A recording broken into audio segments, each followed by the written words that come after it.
પણ બાબુ એક વાત ખાલી મારે ટૂંકમાં સમજવી છે. આટલું બધું થયું, આ તો આપણે જોઈએ કે ભાઈ પૈસો છે, પાવર છે, બેક સપોર્ટ છે, આટલું ડર ન લાગે ક્યારે? ડર છે નો ગુમાવવાનો ડર છે નો એમ. હવે કદાચ મારા જીવનમાં એવું લખ્યું છે કે સાંજ જોવાની છે, તો એ સાંજ જોવાની જ છે.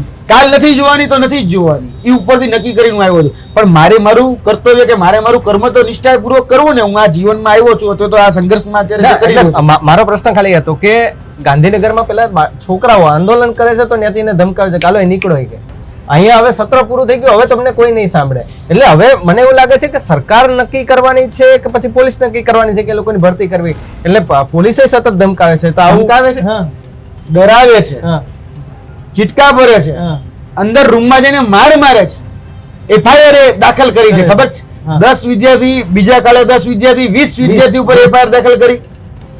જે તે શબ્દનો પ્રયોગ જેને આપણે અભદ્ર ભાષા કહીએ છીએ, જેને આપણે ગાળ કહીએ છીએ, ગાળ કેવી મા બેન હામું નહીં, એના કરતા પણ વિશેષ ગાળો આપે છે. પોલીસનું આ કામ છે?